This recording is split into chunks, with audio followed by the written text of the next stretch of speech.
Un morto, máis dunha dúcia de persoas feridas de diversa consideración e 6 detidos. Este é o balance da multitudinaria liorta rexistrada este martes na parroquia ribeirense entre dous clans de etnia xitana. Que tal, saudos? A Policía Nacional mantén aberta a investigación e non se descartan novas detencións. Ampliamos de contado despois dos titulares. Estabilizado un incendio forestal declarado na parroquia de Tállara, en Lousame. Polo de agora deixa unha estimación de 30 hectáreas calcinadas. Nas tarefas participou nas últimas horas un amplo dispositivo de extinción. Os traballadores de Aludec Pontevedra irán á folga. O cadro de persoal convoca 3 xornadas de paro os días 8, 15 e 17 de xullo. Fano despois de comezar o pasado 26 de xuño as protestas para reclamar condicións laborais dignas. O BNG levará iniciativas ao Parlamento de Galicia contra a decisión da Xunta de trasladar a ambulancia medicalizada do Hospital do Salnés a Sanxenxo durante o verán. Os nacionalistas acusan o PP de deixar desamparada a media comarca do Salnés e a toda a de Caldas para atender os turistas que veñen a Sanxenxo. Verán de cultura na Pobra do Caramiñal. O Concello presentou a súa programación cultural para este verán que van desenvolver nos meses de xullo e agosto. O cartel incluirá máis dunha vintena de actividades con teatro, música, baile e animación de rúa. Espectáculos do máis variado para satisfacer a todo tipo de públicos. E fin de semana de intensa actividade sobre dúas rodas en Ribadumia coa 13ª concentración moteira Trasnos do Salnés. O evento vaise celebrar este venres e sábado na Carballeira de Ribadumia con entrada de balde. Están vendo as novas do día en Canal Rías Baixas. Comezamos con esa pelexa mortal en Ribeira.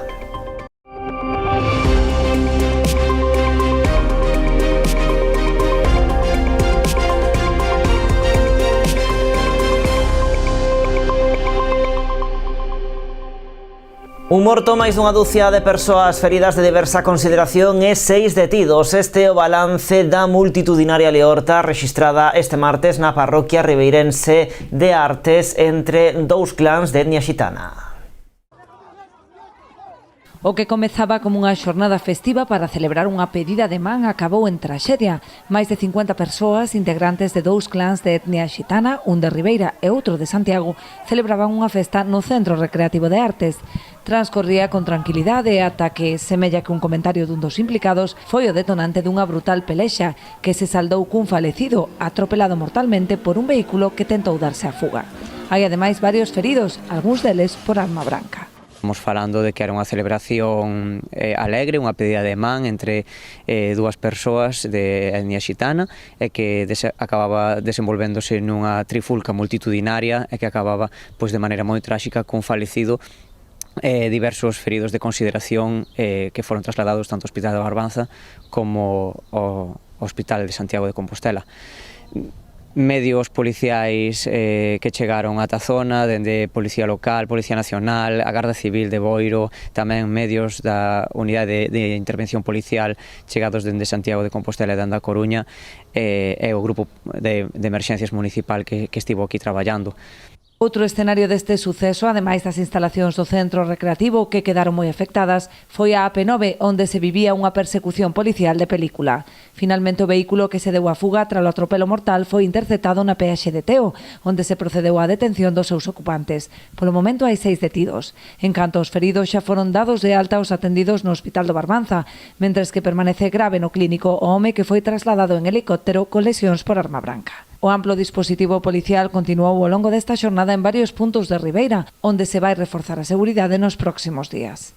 Como alcalde puídeme poñer en contacto tanto onte como hoxe ca subdelegada do Goberno, con María Rivas, a quen lle solicitamos pois ese reforzo policial e así mo confirmaba que durante os próximos días vai haber maior presenza policial en Ribeira para garantir que non volve a producirse un altercado nin agresións. E por parte da Policía Local de Ribeira pois tamén haberá unha vigilancia especial nestes días para asegurar a calma a longo prazo. A Policía Nacional mantén aberta a investigación e non se descartan novas detencións. A primeira hora desta mañá tamén volvía a Policía Científica a investigar esta zona onde se produciu ese altercado, porque non se sabe a día de hoxe, neste momento, que puido desencadear esa trifulca, non? A Policía Nacional ten unha investigación aberta, non se descarta ningún tipo de causa, estáse analizando cal puido ser o detonante desa riña tumultuaria, non? Desa trifulca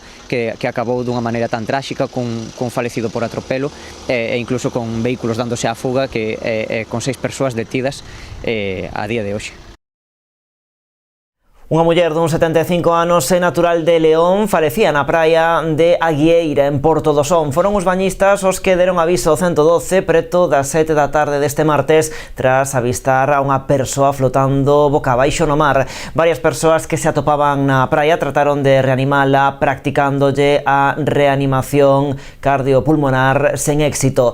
A chegada dos sanitarios continuaron coas manobras co uso dun desfibrilador sen conseguir resultados. Ao lugar mesmo chegou a desplazarse o helicóptero H3 con base no Clínico de Santiago, aínda que finalmente non se procedeu ao traslado, posto que o persoal de emerxencias certificou o seu falecemento. O mes de xullo trae tamén os primeiros incendios a nosa contorna, neste caso no Barbanza. Esta madrugada, ao redor das 5:30 da mañá, iniciábase un lume no lugar de Tállara, no concello de Lousame. Ás 2 da tarde dábano por estabilizado, pero aínda seguía activo. A superficie queimada, segundo as primeiras estimacións provisionais da Consellería do Medio Rural, rolda as 30 hectáreas. Na súa extinción participaron numerosos medios, entre eles un técnico, 13 axentes, 15 brigadas, 12 motobombas, unha pá, 4 helicópteros e un avión. Dende Medio Rural fan un chamamento á cidadanía para que no caso de detectar calquera conato de incendio forestal se chame o teléfono gratuito 085.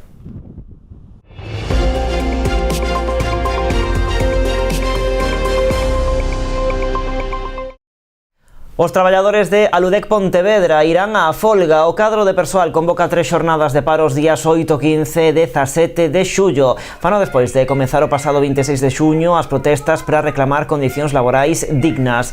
Mañá volveránse concentrar ás portas das instalacións da empresa o tempo que se celebra unha xuntanza da mesa de negociacións dos convenios colectivos. Dende a CIGA explican que o principal motivo de movilización é denunciar a discriminación salarial e profesional. Así, sinalan que Aludec mantén diferentes retribucións para persoal que desenvolve as mesmas funcións. Algo especialmente grave, aseguran, no caso dos traballadores que constitúen un 70% do cadro de persoal.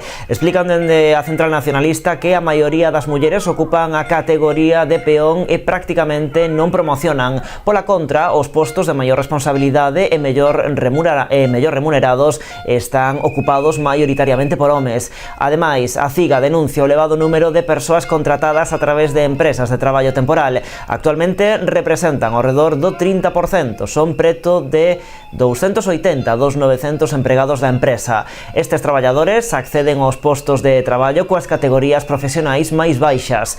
Outro punto de desencontro coa compañía é a negociación salarial. A Aludec propuxo unha suba do 3% para 2024, do 3,1% para 2025 e tamén para 2026 e para o 2027 o recollido no convenio da industria química máis un 0,2%. Así as cousas, a actualización anual o IPC estaría topada ao 1%, condicións que para os sindicatos son inaceptables. O BNG levará iniciativas ao Parlamento de Galicia contra a decisión da Xunta de trasladar a ambulancia medicalizada do Hospital do Salnés a Sanxenxo durante o verán. Os nacionalistas acusan o PP de deixar desamparada a media comarca do Salnés e a toda a comarca de Caldas para atender os turistas que veñen a Sanxenxo. Reclaman que Sanidade se faga cunha segunda unidade medicalizada para que ningunha destas zonas quede descuberta. Co inicio de xullo, a ambulancia medicalizada que ten a base no Hospital do Salnés xa marchou para Sanxenxo, unha medida que se ven aplicando dende 2009 baseándose no desembarco masivo de visitantes a este municipio, pero o BNG é unha neglixencia. É unha decisión injustificada, é unha decisión temeraria, é unha decisión neglixente que pon en risco a saúde e a vida da veciñanza da comarca do Salnés. E, dende logo, non imos aceptar esta decisión non a comprendemos e imos seguir combaténdoa, porque a atención sanitaria da veciñanza desta comarca ten que ser prioritaria e os veciños desta comarca non son de segunda. Os nacionalistas non tiran a toalla con este tema e anuncian que levarán o asunto ao Parlamento para que todos os grupos da Cámara se pronuncien. Cargan contra o conselleiro de Sanidade polas súas declaracións este martes no propio Hospital do Salnés. O conselleiro dixo que entendía a reivindicación e que a compartía. Por se entende, se lle parece xusta e a comparte e non toma medidas, está asumindo que a decisión tomada é incorrecta e, polo tanto, se comparte a decisión e se considera que habrá que valorar que haxa dúas ambulancias, o que ten que facer é tomar a decisión de que haxa dúas ambulancias. Está a tempo. Os nacionalistas van máis alá acusando o PP de querer favorecer con esta medida un concello da súa cor. Isto é unha solución que non arranxa nada, que simplemente é para contentar pois a un goberno local dun color amigo, pero que deixa desamparada ao resto da ciudadanía. A solución pasa por lo que decimos nós e o que din os técnicos, sobre todo, que é doblar esa ambulancia agora na época estival para poder cubrir ben a situación, non? Unha postura que comparten os técnicos de urxencias que insisten en que esta reclamación non é para eles, senón para a ciudadanía. Isto non é unha reclamación laboral e quero insistir moito nisto, porque ao mellor intentan leválo por ese, algúns intentan leválo por ese camiño. Non é unha reclamación laboral, nós ali estamos ben. Traballamos menos, cobramos máis, nós ali estamos ben. Pero o problema non é ese. O problema é que se está quitando un servicio e unhas oportunidades aos doentes desta zona do Salnés para levarlo única e exclusivamente para os turistas. E continuarán coa recollida de sinaturas para entregar tamén a semana que ven no Parlamento de Galicia. Polo de agora levan xuntadas unhas 2.000. O PP de Boiro fai eco do malestar dos traballadores municipais polo retraso no cobro da súa nómina deste mes de xullo e a correspondente paga extra. Os populares sinalan que é a primeira vez na historia do concello que se dá este caso. Mire, ayer tuvimos también conocimiento de que la Comisión Permanente del Comité de Empresa presenta este escrito quejándose de la situación de los trabajadores por no haber recibido el pago de sus salarios.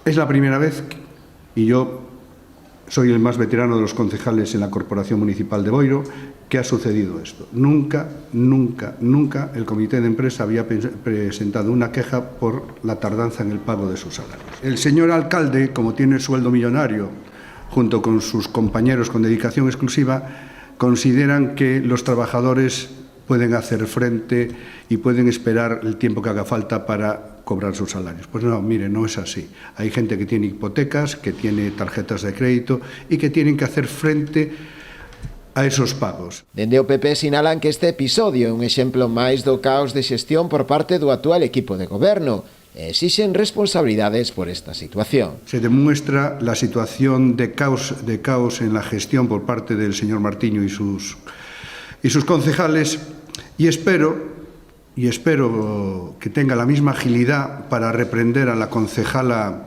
de personal por esta falta y por este retraso en el pago. Es necesario que el señor alcalde, si tiene una concejal de personal que no está a la altura, o que la cese o que le dé la responsabilidad del personal a otro concejal. No le voy a decir que lo tome él porque entonces creo que empeoraríamos, pero bueno, es lamentable lo que está sucediendo. Fontes consultadas por esta redacción informaron de que a situación xa está resolta e os traballadores xa percibiron a súa nómina correspondente. A Deputación de Pontevedra investirá preto de 80 millóns de euros ata o final do mandato na capital da provincia. É a estimación que hoxe presentou o seu vicepresidente. Segundo Rafa Domínguez, a Administración Provincial ten por diante proxectos ambiciosos para a cidade, como a rehabilitación de Santa Clara e dos edificios centrais do museo, a nova Bienal de Arte ou os futuros convenios anuais co Concello de Pontevedra. Se onte o presidente Luís López facía balance dos primeiros 2 anos de goberno na Deputación de Pontevedra para a provincia, hoxe o vicepresidente Rafa Domínguez centrouse nas actuacións levadas a cabo na capital. Tengo que decir que en estos 24 meses hemos puesto en marcha un proyecto sólido, responsable y ambicioso con un único objetivo: servir a las personas y transformar la provincia y Pontevedra con hechos, no con palabras. Domínguez cifrou en 28 millóns de euros os investimentos realizados en Pontevedra neste tempo. Falou dos 16,4 millóns destinados ao museo, do 1.700.000 euros da Bienal Internacional de Arte, dos 7 millóns dos convenios asinados co Concello capitalino ou das diferentes achegas realizadas para a promoción da cultura e do deporte. Vamos a seguir trabajando, vamos a seguir construyendo y vamos a hacer que esta Diputación sea útil y cercana para que invierta con corazón, pero también con cabeza. Tengo que destacar que nunca en la historia de la Diputación nunca se había invertido tanto en la ciudad de Pontevedra y nunca ha habido tantos recursos en Pontevedra por parte de la Diputación como ha habido en estos 2 años. Ademais de mirar cara atrás, na súa comparecencia Domínguez deu apuntes do que pretende ser a xestión do Goberno da Deputación nos vindeiros 2 anos na súa relación con Pontevedra. Segundo o vicepresidente, a intención é investir 80 millóns de euros máis na cidade. Con la inversión en Santa Clara, con la inversión en los edificios centrales en la que estamos trabajando, con la inversión en la nueva Bienal, con las inversiones con el Concello de Pontevedra o con las inversiones en las nuevas colecciones del museo, creemos que en los 2 próximos años la inversión de la Diputación en Pontevedra podrá superar los 80 millones de euros. Domínguez deu tamén datos das visitas do Museo de Pontevedra durante o ano pasado. Segundo o vicepresidente, acadouse un récord en máis dunha década, con máis de 145.800 visitantes. Tamén participaron un 20% máis de persoas nas visitas guiadas respecto do 2023. E logo da publicidade falamos do Festival de Teatro Festivalle que volve a Vilanova.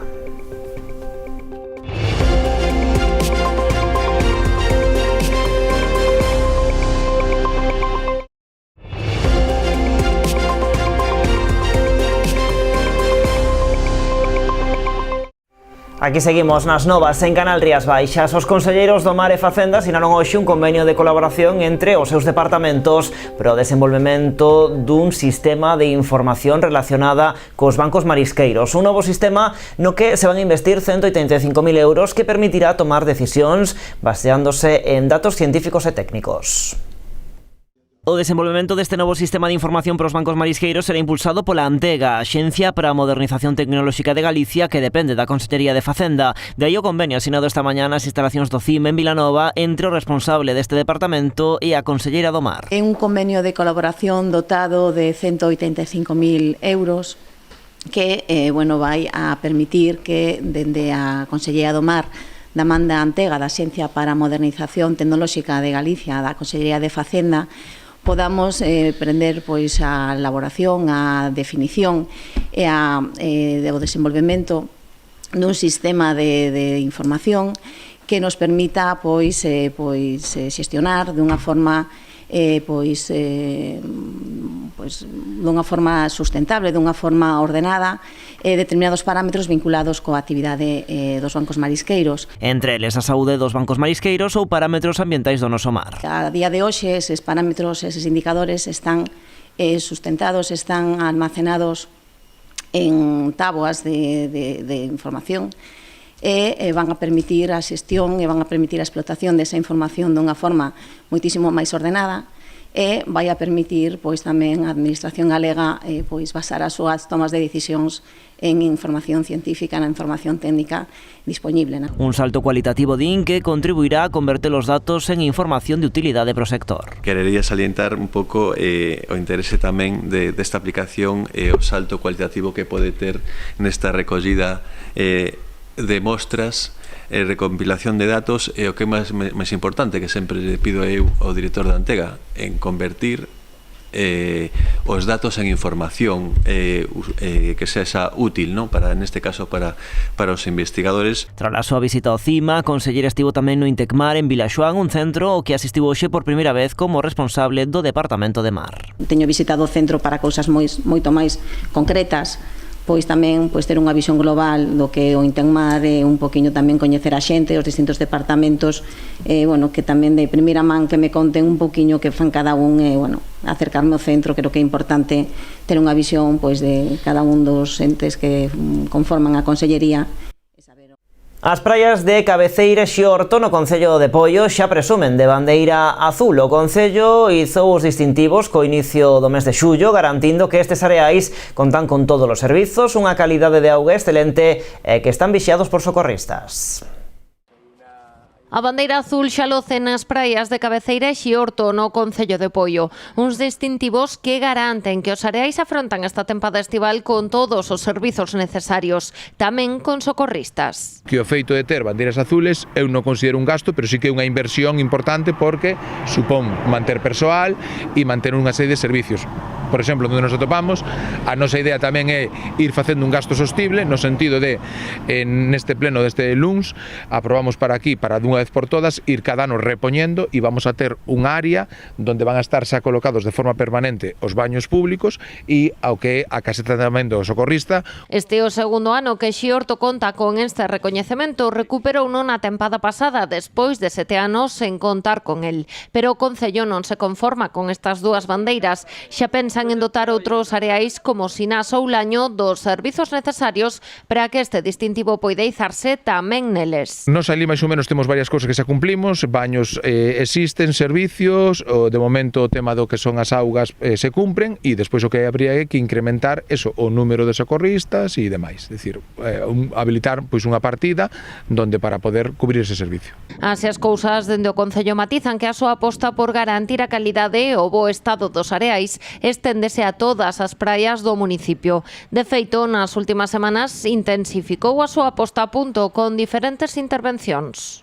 No caso do Concello de Poio, pois se fai un reforzo tanto no que no número de peóns, en este caso contratados co plan da Diputación, como a provincia en colaboración, donde xa desde as 6 da mañán pois hai un servicio de praias para que cando se chega ás praias, pois as praias estén limpas, as papeleras baleiras, a empresa en este caso tamén da recollida a concesionaria do lixo tamén reforzo o servicio para a limpeza tamén. Ademais destas dúas bandeiras azuis nas praias, Poio conta con 4 sendeiros azuis que xa están visibles nas rutas do Laño, dos Muiños de Samieira, no litoral de Poio e na variante espiritual do Camiño Portugués.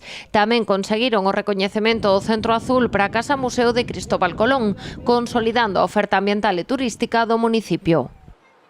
O Concello de Boiro informa de que o Centro Arqueolóxico do Barbanza ofrecerá un programa de visitas guiadas ao museo e os castros de Neixón durante os meses de xullo e agosto. Para participar nas visitas aos castros é necesaria reserva previa na propia web do centro. Esas visitas guiadas ao Museo do Centro Arqueolóxico do Barbanza serán de xoves a domingo ás 11:30, 1:45 e 6:30, mentres que as visitas aos centros, aos castros, serán os sábados 12 de xullo, 2 de agosto e 30 de agosto. Para máis información, as persoas interesadas poden dirixirse ao teléfono 647 92 22 10 ou a través do correo electrónico info@centroarqueoloxicodobarbanza.org. E máis de 200 persoas a bordo de 52 veleiros percorren estes días o camiño marítimo da ría Muros-Noia, seguindo a estela do navegante veneciano Pietro Queirini, o primeiro en percorrer a ruta a mediados do século XV. O itinerario desenvólvese en 6 etapas. Partiu o luns dende o Club de Iates de Baiona para recalar en Combarro, Portonovo, A Pobra, Muros e Portosín, cunha última etapa por terra que chegará a Compostela o sábado. A celebración desta peregrinación coincide co debate estes días na Unión Europea da candidatura da vía querinísima a itinerario cultural europeo.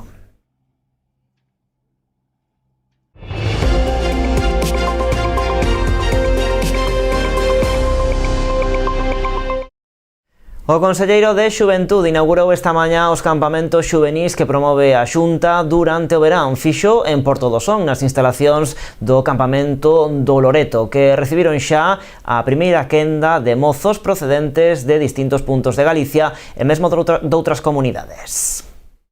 A Xunta de Galicia promove un verán cheo de experiencias para a mocidade a través da súa ampla oferta de campamentos xuvenís, que este ano medra en número de prazas ata superar as 11.600.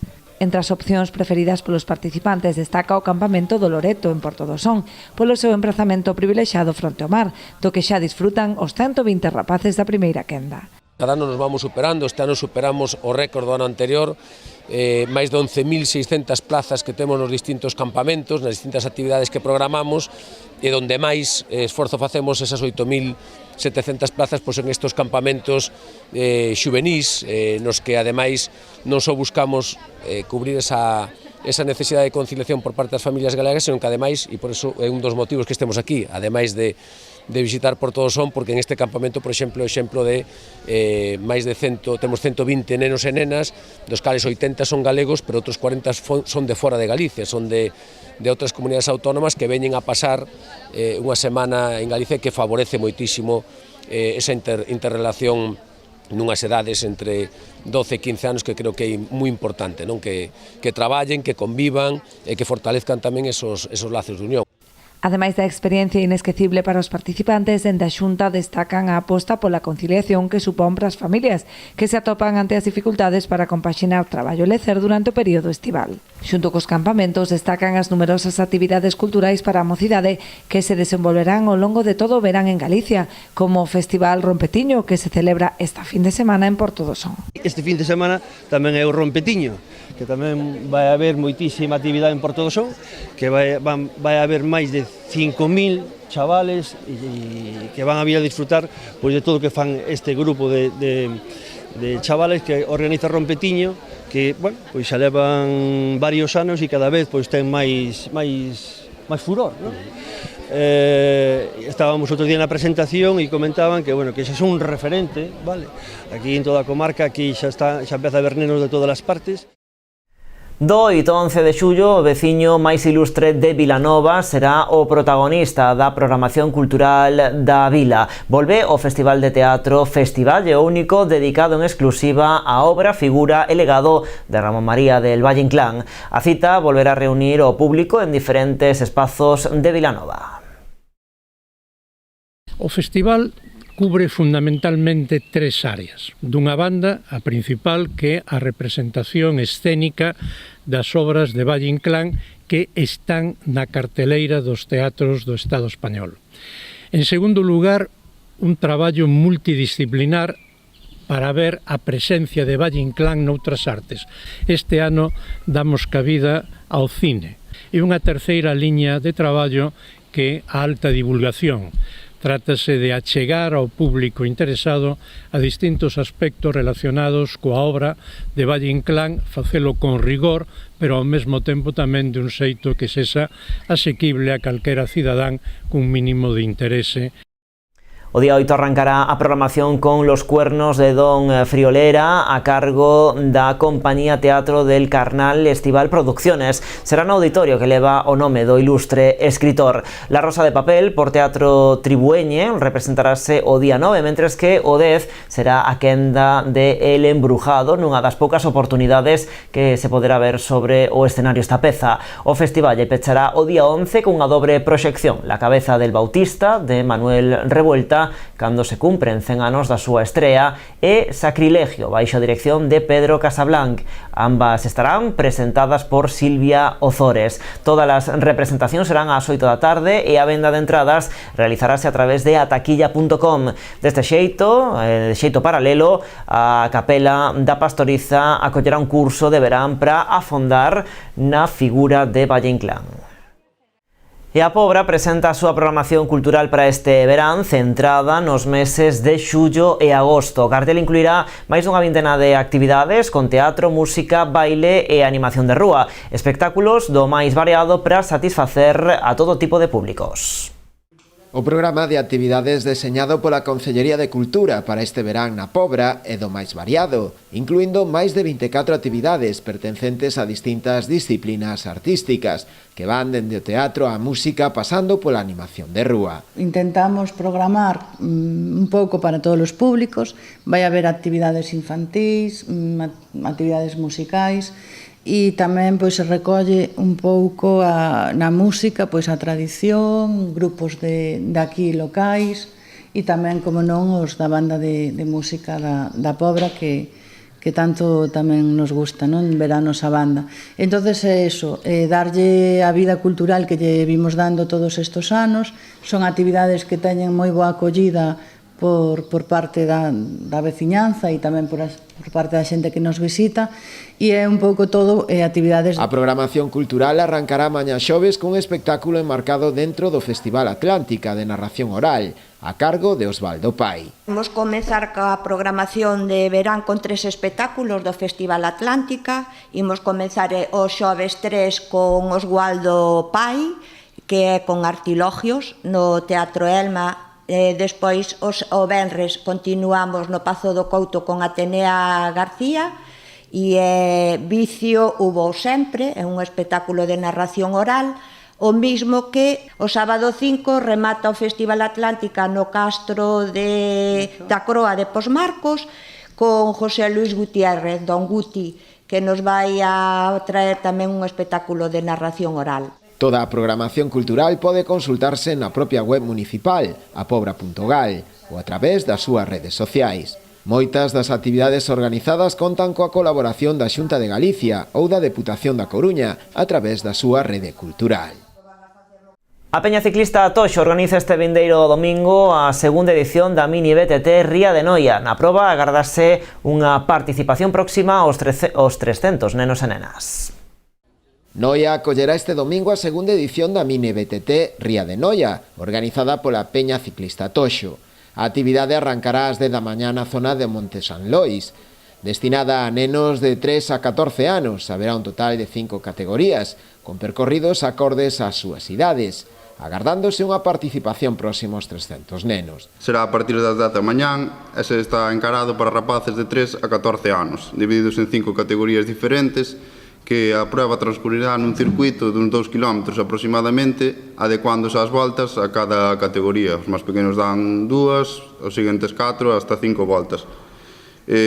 Contamos con un límite de 300 participantes, dos que os días de hoxe xa pasa dos 200 participantes. A actividade conta coa colaboración do Concello. Celebrarase tamén no antigo campo de fútbol que está subindo para o San Lois, que se estuvo acondicionando a zona nestos días e ali se celebrará. Agradecerlle dende o Concello tamén á comunidade de Montes de Boa que puxera toda a súa man para que os toxos pudesen organizar este evento infantil, este evento para os máis cativos. Queremos agradecer ao Club Toxo unha vez máis pola organización desta proba e animar a todos os nenos a que participen e veñan a disfrutar deste deporte. Fin de semana de intensa actividade sobre dúas rodas en Ribadumia coa 13ª concentración moteira Trasnos do Salnés. O evento vaise celebrar este venres e sábado na Carballeira de Ribadumia con entrada de balde. O encontro arrancará o venres a partir das 8 coa apertura das inscricións seguida da parte gastronómica. A noite haberá unha ruta nocturna por Ribadumia rematando coa actuación de 2 discotecas. Na programación do sábado salientamos a ruta moteira libre ás 5:30 da tarde. Haberá tamén xogos populares, máis gastronomía e tamén unha exhibición de coche Drift Martin Nos pola noite. A festa vai rematar con máis música e máis troula da man de Due. É unha festa para moteiros e non moteiros do Ayuntamento e dos alrededores. Que se reforce ese espírito de festa. E nada, inscripción, por nombrar os precios, inscripción completa viernes e sábado son 30 euros e solo sábado serían 25, incluindo pois a pancetada e churrascada do sábado, con agasallo, camiseta e así máis cousas de bolsa de regalos. Agardan contar coa presencia de alrededor de 3.000 persoas, entre que son os moteiros e moteiras e visitantes que se acheguen pois de toda a contorna e daqui do Concello de Ribadumia. Teñen previsto que asistan persoas, que asistan moteiros, amantes das motos, das 4 provincias galegas, do veciño Portugal e tamén de León e de Asturias. Rematamos, señores, a actualidade xa saben, continúa en canalriasbaixas.com e tamén nas nosas redes sociais. Como sempre, graciñas por estaren aí.